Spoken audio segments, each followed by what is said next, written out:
అందరికి నమస్తే, welcome to our Telugu. Assembly శీతాకాల సమావేశాలు చిన్న విరామం తర్వాత జనవరి 2 ఈ రోజు మళ్ళీ స్టార్ట్ అయినాయి. అందులో ప్రధానంగా చర్చకు వచ్చే అంశాలు ఏంది, వాటి గురించి ఒకసారి డిస్కస్ చేద్దాం. ఇప్పటికే మనం ఈ వీడియో చేస్తున్న టైంకి మూసీ సుందరీకరణ, మూసీ గురించి సబ్జెక్టు మాట్లాడుతున్నారు. అయితే మూసీ ఏదైతే సుందరీకరణ చేయాలంటే రేవంత్ రెడ్డి గారు రాష్ట్ర ముఖ్యమంత్రి ఒకసారి 1,00,000 కోట్ల ఖర్చు అవుతుంది అని చెప్తున్నాడు, ఇంకొకసారి 50,000 కోట్ల రూపాయలు ఖర్చు అవుతుంది అంటున్నాడు. అసలు ఈ మూసీ సుందరీకరణ జరుగుతుందా అనే విషయాన్ని మాజీ మంత్రి హరీష్ రావు లేవనెత్తడం జరిగింది. అయితే దాని గురించి మంత్రి శ్రీధర్ బాబు గారు మూసీ సుందరీకరణ అంశాన్ని 5 జోన్లుగా విభజించాము, ఫస్ట్ జోన్ వచ్చేసి కేవలం ఈ 4-5 వారాలలో కంప్లీట్ చేస్తామని శ్రీధర్ బాబు గారు చెప్పడం జరిగింది.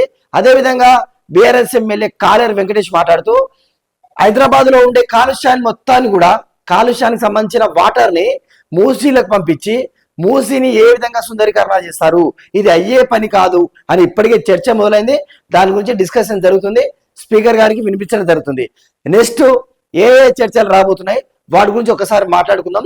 ప్రధానంగా నదీ జలాల వివాదం, ఏదైతే పాలమూరు రంగారెడ్డి ప్రాజెక్ట్ ఉందో,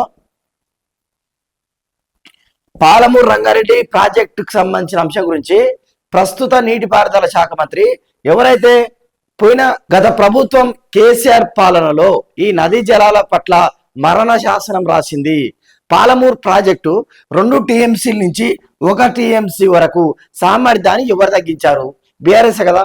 బీఆర్ఎస్ ఎందుకు తగ్గించింది? ఇంకొకటి, ఈ పాలమూరు రంగారెడ్డి ప్రాజెక్టుకు వచ్చే వాటర్ జూరాల నుంచి కాకుండా శ్రీశైలానికి ఎందుకు మార్చారు?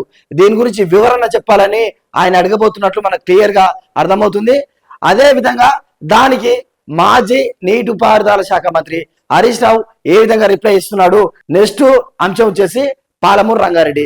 దీని గురించి ప్రస్తుత మంత్రి, మాజీ మంత్రి ఉత్తమ్ కుమార్ రెడ్డి అండ్ హరీష్ రావు మధ్య చర్చ వాడి వేడిగా ఉండబోతుంది అనేది ఈ రోజు అసెంబ్లీలో హాట్ టాపిక్ గా మారబోతుంది. అది చూద్దాం ఏం జరగబోతుందో.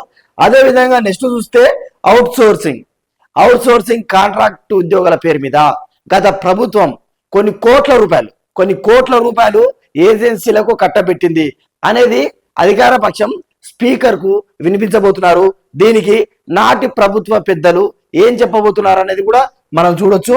ఇంకా ప్రధానంగా ఉన్నది MPDC ZPDC 42% BC reservation. Local body elections లో సర్పంచ్, వార్డు మెంబర్స్ నుంచి మొదలుకుంటే జెడ్పీడీసీ వరకు కూడా బీసీలకు 42% రిజర్వేషన్ కల్పిస్తామని ఏదైతే రేవంత్ రెడ్డి బీసీ డిక్లరేషన్ కామారెడ్డిలో హామీ ఇచ్చాడో దాని గురించి మాట్లాడబోతున్నారు ఈ రోజు. ఎందుకంటే ఎలాగూ సర్పంచ్లకు ఇవ్వలేదు, కనీసం ఎంపీడీసీ జెడ్పీడీసీలోకైనా గవర్నర్ వరకు కూడా వెళ్ళినా ఎందుకు నోచుకోలేకపోయింది? ఇది ప్రతిపక్షం ప్రశ్నించబోతుంది. దీని గురించి మరి అధికార పక్షం ఏం చెప్పబోతుందో చూడాలి. అదేవిధంగా అక్రిడేషన్ కార్డు, జర్నలిస్టులకు ఈ రేవంత్ సర్కార్ వచ్చిన తర్వాత ఏ విధంగా కూడా సహాయం చేయట్లేదు, అసలు జర్నలిస్టులనే పట్టించుకోవట్లేదు అనే విధంగా మాజీ మంత్రి హరీష్ రావు గారు ధ్వజమెత్తబోతున్నారు. ఎందుకంటే నిన్న ప్రెస్ లో కూడా ఆయన అదే మాట్లాడారు.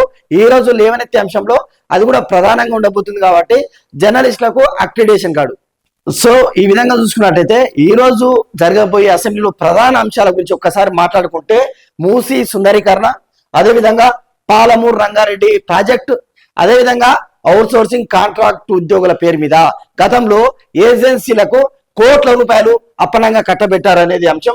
అదేవిధంగా ఎంపీడీసీ జెడ్పీడీసీ 42% రిజర్వేషన్ అండ్ జర్నలిస్టులకు అక్రిడేషన్ కార్డ్స్, వీటన్నిటి గురించి ఈ రోజు చర్చ జరగబోతుంది.